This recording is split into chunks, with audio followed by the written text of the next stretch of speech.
Okay, so picture this. You are the CEO of one of Africa's biggest telecom companies. You have spent years, and I mean years, building towers, laying cables, paying billions in government licenses, hiring thousands of staff. And then one day, this American guy, Elon Musk, sends satellites into space, points them at your continent, and starts stealing your customers. So, what do? You fight back. You call your lawyers, you write letters to regulators, you demand they block him, and then you lose. And not only do you lose, you end up signing a deal to sell his product in your stores. That is exactly what happened to Africa's biggest telecom companies. And today I'm going to break down the whole story, how Starlink went from Africa's biggest enemy to Africa's most powerful internet partner, and what it means for every single one of us. Let me take you back to 2023. Starlink started expanding into Africa, and the reaction from established telecoms was basically panic. Safaricom, which is Kenya's biggest telecom, the company behind M-Pesa, actually wrote a formal letter to Kenya's communications regulator demanding that satellite internet companies be restricted. Their argument was that satellite services would interfere with their mobile networks and hurt consumers. MTN, Airtel, Vodacom, all of them were watching nervously from the sidelines. Because here is the thing, these companies had spent decades building infrastructure across Africa. MTN alone paid $273 million, that is $273 million, just for its 5G spectrum license in Nigeria. Just for the license, not even the infrastructure. And then Starlink comes in with a dish and a satellite signal. And suddenly, people in rural areas who never had internet before are getting speeds that beat 4G. So, yes, there was a war, a real corporate war. And in 2023 and 2024, the telcos were losing. But here is where the story gets really interesting. Something shifted, and it shifted fast. The telcos sat down and asked themselves one question: can we actually beat Starlink? And the honest answer was no. Not in rural areas, not in remote communities, not in places where building a tower costs more than it will ever earn back. So they made a decision. If you can't beat them, partner with them and make money doing it. Airtel Africa, which operates in 14 African countries, including Nigeria, Kenya, Uganda, Tanzania, Rwanda, and more, signed a full partnership deal with SpaceX to roll out Starlink's direct-to-cell technology across all their markets. Vodacom in South Africa went even further. They became an official reseller of Starlink equipment.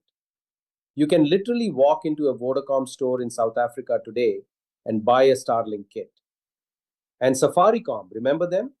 The ones writing letters to block Starlink? They now partner with multiple satellite providers and share revenue with them. I want you to really sit with that for a second. The same companies that were fighting Starlink in 2023 are now selling Starlink in 2025 and 2026. That is one of the fastest corporate U-turns I have ever seen in African tech. And it changes everything. Now, let me explain the technology behind all of this, because this is the part that really blew my mind when I understood it. Most of us know Starlink as that white dish you put on your rooftop. You've seen the photos. Big round dish, points at the sky, gives you fast internet. That's the original Starlink setup, and it works really well. But that requires hardware. That requires installation. That requires someone to buy the kit, set it up, and maintain it. Direct to cell is completely different. Direct to cell means your regular smartphone, the one in your pocket right now, nothing special about it, can connect directly to a Starlink satellite in space.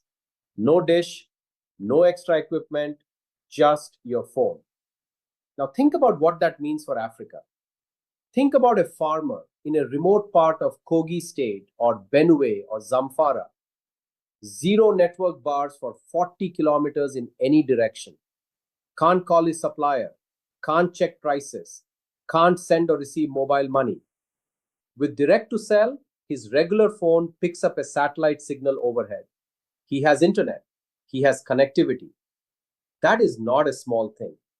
That is a life-changing thing for hundreds of millions of Africans who live outside the range of any ground tower. And that is exactly why every major African telco eventually decided we need to be part of this, not fighting against it. Now, let me talk specifically about Nigeria because Nigeria is actually leading Africa on this. Nigeria has more Starlink subscriptions than any other country on the continent, more than Kenya, more than South Africa. Nigeria is number one. And Starlink has already gone beyond just selling dishes to individual Nigerians. They partnered with a company called Africa Mobile Networks to provide satellite backhaul.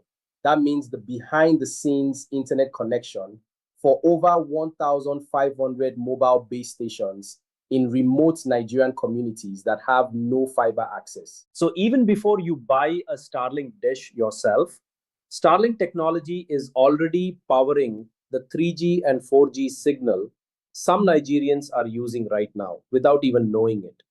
That is how deep this has already gone in Nigeria. And with the Airtel Africa deal now in place, and Airtel Nigeria being one of our biggest networks direct to cell coverage, in Nigerian rural areas could expand dramatically in 2026 and 2027. The question is no longer if Nigeria gets fully connected. The question is on whose terms. And this brings me to something I need to address honestly, because not everything about this Starlink story is positive. And I think a lot of people are celebrating the connectivity without asking the harder questions. Here is the concern. When you pay for Starlink, that money goes to SpaceX, an American company based in Texas. It does not pay Nigerian VAT the same way MTN does. It does not create Nigerian engineering jobs at the same scale. It does not reinvest in Nigerian infrastructure the way a local operator has to. A new report published this week actually put a name to this problem. They called it revenue leakage. The idea that Africa's growing digital spending is flowing out of the continent into the accounts of offshore tech companies faster than African economies can capture the value. And the numbers back this up. African telcos collectively pay billions in spectrum fees, operating licenses, and local taxes every year. That money stays in Africa. It funds government programs. It pays local salaries. Satellite companies come in, take the subscription revenue, and wire it overseas. Now, I want to be clear. I'm not saying Starlink is bad. The connectivity it brings is genuinely valuable and genuinely needed. But Africa cannot build a sustainable digital economy if the value of that economy keeps flowing out. And this is where Africa's governments need to step up. Different African countries are handling this very differently, and it shows. Senegal said enough is enough and formally made Starlink register as a local internet service provider in February 2026. That means paying local fees, meeting local rules, operating within Senegalese law. That's smart regulation. South Africa has rules called Black Economic Empowerment, BEE, which require 30% local ownership of any operating company. Starlink cannot get a direct license in South Africa because of this. So they have to go through Vodacom. Vodacom holds the license. Vodacom keeps some of the revenue. South Africa captures more of the value.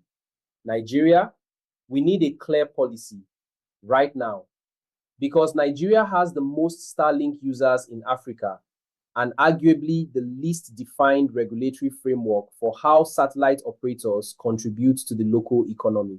The decisions that Nigerian regulators and government make in the next 12 to 24 months will determine whether Nigeria benefits from being Africa's top satellite internet market or just serves as Starlink's biggest revenue source on the continent. So here is the bottom line. Starlink came to Africa.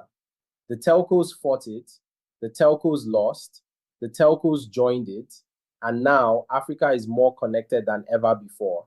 But we are also sending more money offshore than ever before. The satellite internet war is over. What comes next is the economic sovereignty battle, and that battle is just beginning. If you are a business owner, start thinking about what full rural connectivity means for your customer reach. It is a massive opportunity. If you are a policy person or someone who cares about how Nigeria develops, push for smart satellite regulation. Not to block these companies, but to make them contribute properly. And if you are just someone who wants better internet, good news is coming. Just make sure Africa is also at the table when the profits get shared. I'm Duke Gift from Overite. If this breakdown helped you understand what is happening, share, leave a comment, and don't forget to subscribe to our channel because this story affects every African with a phone. See you on our next update.